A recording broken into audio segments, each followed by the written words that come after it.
بسم الله الرحمن الرحيم، والصلاة والسلام على سيدنا محمد وعلى آله الطيبين الطاهرين وصحبه المخلصين ومن اتبعه بإحسان إلى يوم يبعثون. السلام عليكم أعزائي المشاهدين، وأهلا ومرحبا بكم في قناة الطبخ العراقي الأصيل. اليوم حبيت أسوي لكم طرشانة أتمنى تنال رضاكم وإعجابكم. خليني أبدأ وياكم بالمكونات. أحتاج إلى علبتين مشمش مجفف، وأحتاج إلى كوب من الأراسية. هاي الأراسية هي نفسها العالوچة عندنا بالعراق أو الآلوچة. وأحتاج إلى ربع كوب كرز مجفف.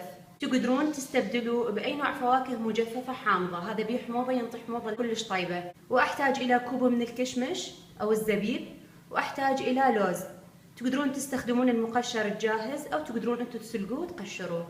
أحتاج إلى نصف كيلو لحم، هذا لحم عجل كلش طيب يطلع وياه، بس أنا يعني بصراحة إذا تردون رأيي الخاص أحب الطرشانة بلا لحم، يعني أحبها هيجي بلا لحم ولا دجاج. وأحتاج إلى بصل مفروم عدد واحد، وإلى ورقتين غار، و5 حبات هيل، وكم عود قرنفل. هذه راح أحمس بيها اللحم حتى أوخر زفرته، وبعدين أضيف عليه مي حتى أستخلص السوب وأضيفه على الطرشانة. يعني هاي ما راح أخليه على الطرشانة، هاي شغلة ويا اللحم. أحتاج إلى نصف كوب سكر، والسكر هنا اختياري من ناحية الزيادة والنقصان. وأحتاج إلى ليمونة حامضة، وأيضا الليمونة الحامضة هي اختيارية من ناحية الزيادة أو النقصان. وأحتاج إلى ملعقة هيل مطحون. خليني أبدأ وياكم بطريقة العمل. كمية قليلة من الزيت، ما أكثر. أريد أشوح اللحم.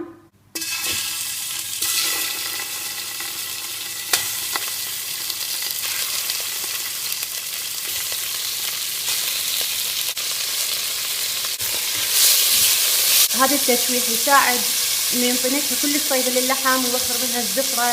بصراحه اضيف البصل والتوابل اللي هي عباره عن قرنفل وهيل وورق غار. استمر بالتشويح والتقليب.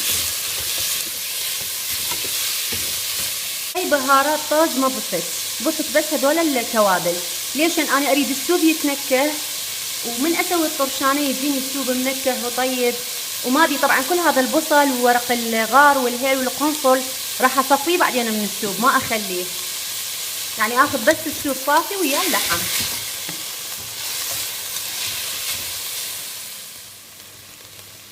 بعد ما انحمس اللحم وصار بهذا الشكل، هسه راح اضيف مي حار عليه، مو مي بارد، مي حار.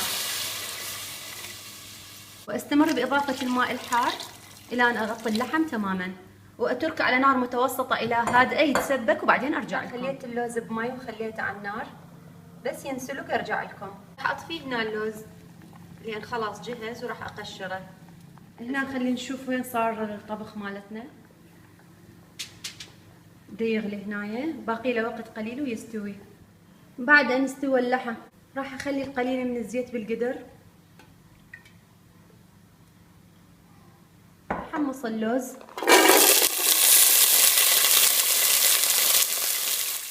اريد اللوز ياخذ لون شويه حلو.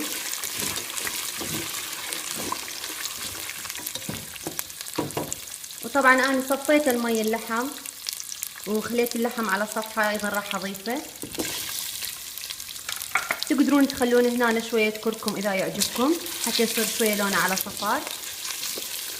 اكو بعض الناس تخلي معجون، انا ما احب المعجون. راح اضيف الهيل على دفعتين. اني طاحنه ملعقه كامله، راح اخلي نص ملعقه، والنص الثاني احتفظ بيه ورا ما تستوي اخليه حتى يبقى النكهه مالته قويه ومبينه. هسه راح اخلي المشمش المجفف اللي هي الطرشانه. طبعا هي نفسها اسمها القيسي هاي الماركه، واظل احمسهم زين.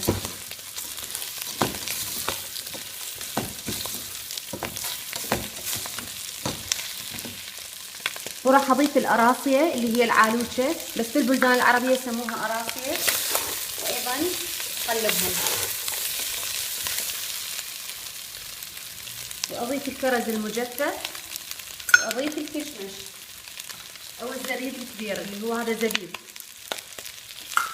واقلبهم كلهم.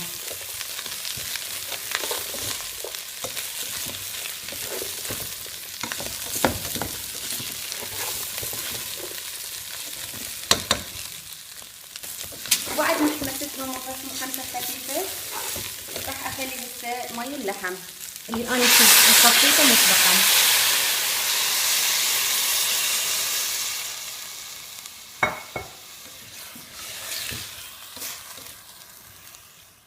وهسه راح اغطي القدر واخليها على نار متوسطة تغلي وتتسبك، بعدين يلا اتذوقها واشوف اذا تحتاج سكر او لا. وطبعا لازم نخلي رشة ملح جدا بسيطة، يعني تكاد لا تذكر، لان احنا للكيك نخلي ملح، وهاي المرقة لان تعتبر من النوع الحلو فما يتخلى لها ملح، بس شنو رشة بسيطة جدا تعادل النكهات الموجودة بالمرقة. يعني هنا الطرشانة صار لها نص ساعة تتسبك على نار هادئة، راح اخليها رشة ملح. شوفوا ايش قد الملح، كلش قليل، مجرد رشة بسيطة. هنا سويت رز ابيض ايضا بجنب المرقة، يطلع كلش طيب ويا الطرشانة. ومرقة الطرشانة لازم تكون ثخينة ما تكون خفيفة، يعني دائما السوائل مالتها تكون قليلة. هسه راح اخلي الليمون. طبعا الليمون والسكر هذا شيء تابع لكم، يعني انتم لازم بهالمرحلة تتذوقون، هاي ما يحتاج لها مقياس معين، انتم تتذوقون وتشوفون. تريد سكر تخلوا لها، تريد حموضة زايد تخلوها، او مرات لا، يعني ناس تحبها حامضة ما تحبها حلوة فتكتفي بحلاوة المشمش والفواكه وتزيد الحموضة. ومرات لا، اكو ناس تضيف السكر وتضيف الحامض سوا. هنا انا عندي نص كوب سكر، هذا ما راح اخليه كله، راح اخليه اقل من ربعه. ليش؟ لان احنا ما نحبها حلوة، نحبها حامضة، وانتم بكيفكم تردون تزيدون السكر تنقصوه حسب المذاق. من هسه راح اذوق واشوف. هنا كل الزينة حلاوتها وحموضتها بالنسبة لنا، راح اخليها بعد تتسبك وبعدين اطفيها.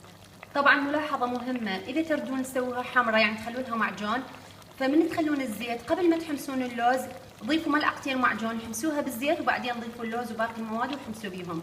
بس بصراحة احنا نحبها هيك لونها يكون اصفر، يعني مايل على الشقار، كلش طيبة تطلع. ومثل ما ذكرت لكم سابقا اني دائما اسويها بلا لحم ولا دجاج، تطلع كلش طيبة ايضا. وحتى هسه باللحم طلعت جدا طيبة، يعني اللي بلحم العجل تكون غير شكل، يعني صراحة كلش طيبة، اتمنى تجربوها. شوفوا ثخنها ثخينة تصير ومتلابسة. راح هسه اضيف ما تبقى من الهيل. طبعا انا اريد الحبات مالتها يعني مو خربانة، اريد حباتها هيك مبينة، فاذا انتو يعجبكم انه تسووها متلابسة اكثر فخلوها على النار وقت اطول. انا خليتها تقريبا هسه صار 45 دقيقة هي على النار، راح اطفيها واقدمها لكم بطبق التقديم. هذا هو اعزائي الشكل النهائي للطبق، كلش طيب، جربوه. طبعا يقدم مع رز ابيض ويطلع كلش طيب وياه. بصراحة هاي اول مرة اسويها انا ويا اللحم، كل مرة بس اسويها وحدها، بس طلعت كلش طيبة ويا اللحم، ما توقعت انه هيك يطلع طيب وياها. ويمكن انا لين حمستها زايد بالبصل ويا التوابل، وصفيت المي من البصل والتوابل يلا بعدين ضفته، يعني لين البصل والتوابل ما ترهم ويا المرقة مال الطرشانة، يعني ما يصير بصل وتوابل. لازم انتم تحمسون اللحم بعدين تصفوه، تستخلصون الخلاصة من يمه بتكون منكهة وطيبة، وبعدين تستخدموه على الطرشانة. واشوفكم على خير وسلامة، صحتين والف عافية. أشكر كل متابعين اللي يتابعوني على جميع البرامج، متمنية للجميع حياة سعيدة إن شاء الله، والسلام عليكم ورحمة الله وبركاته.